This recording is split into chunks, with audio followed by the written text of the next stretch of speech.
Tom Crean was part of 3 of 4 major expeditions into the Antarctica, and this was back at the beginning of the 20th century.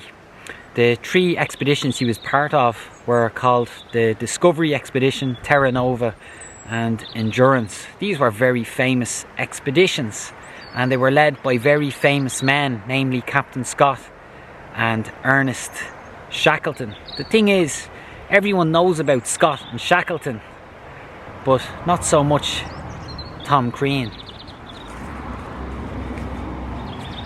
Tom Crean was born just outside Anniscall in 1877. He was said to be a rather skinny, scrawny boy and the middle son of a large family of 10.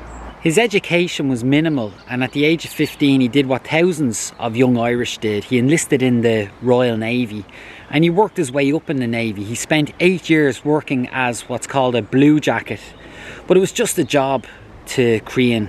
And with 3 meals a day and the opportunity to travel the world, it was an exciting job to have at that time.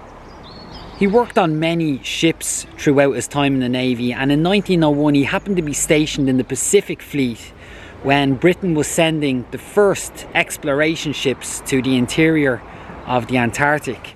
This expedition was being led by Captain Robert Falcon Scott, and while getting ready to depart, one of Scott's sailors attacked an officer and ended up running away. Captain Scott was now a man short, and the first volunteer to throw up his hand to replace him was that of Tom Crean. During this so-called Discovery expedition, Tom Crean stood out as an extremely strong and dependable man.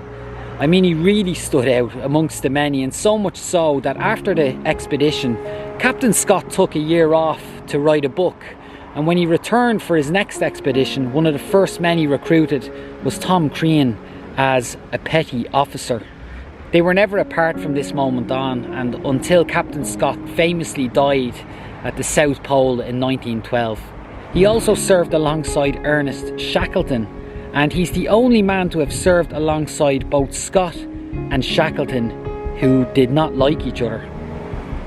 There were books and films made by these captains, or organised by these captains, which funded the expeditions, and this is largely why everyone knows about Captain Scott and Ernest Shackleton, but not so much Tom Crean.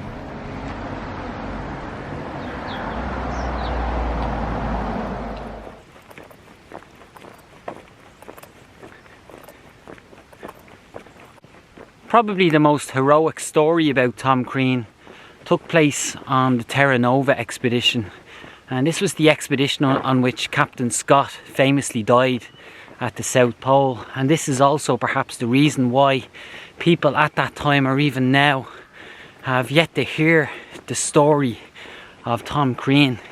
So between 1911 and 1913, Captain Scott was leading an expedition to reach the South Pole, and as they progressed ever and ever closer to the South Pole, Captain Scott was sending back groups of his men to the safety of the hut, a very long distance away. And the last group that he would send back would be Tom Crean and 2 other men, one of them a lieutenant. And this means that Tom Crean was the last person to see Captain Scott alive.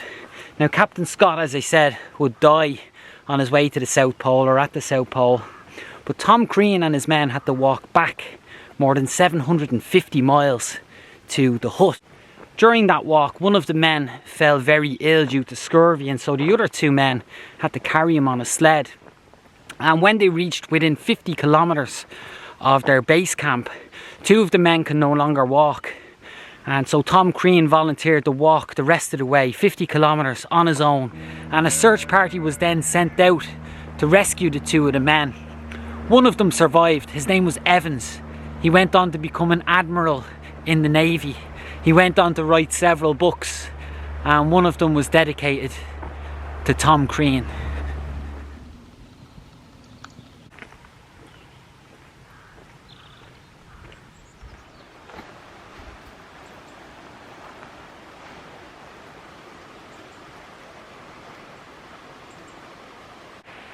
It says Tom Crean, Antarctic explorer, died 27th of July 1938. His wife Ellen passed away January 1968. And their daughter Katie died when she was very young. They buried her here in 1924. And then the rest of the Crean family, extended family, are buried here. It says at the bottom, rest in peace. Home is the sailor, home from the sea.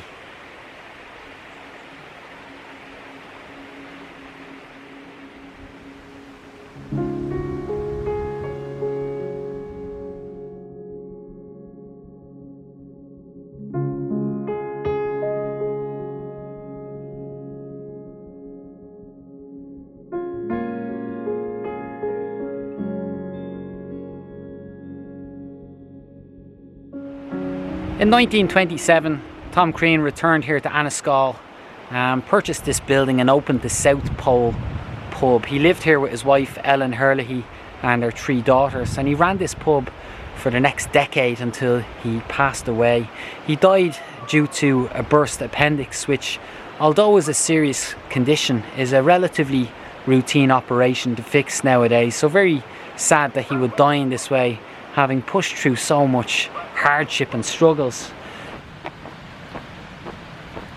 I arrived in Anniscall after a day of walking and listening to a podcast by Michael Smith, the author of Unsung Hero, the story of Tom Crean. And I say a funny thing happened because when I arrived, I sat down in the South Pole pub and instantly recognised the English voice across from me. I'm not sure where he lives, but sitting across from me was the author of that book, Michael Smith. And the way that Michael Smith describes Tom Crean is as a courageous man. The kind of man you want on your side in the midst of a struggle. The difference between life and death. And a great example, a shining example of the fact that even a tiny, scrawny, skinny boy with little to no education can achieve greatness and live the kind of life that will never die, because these are the kinds of stories that will live on in the hearts and the minds of people in Ireland forever.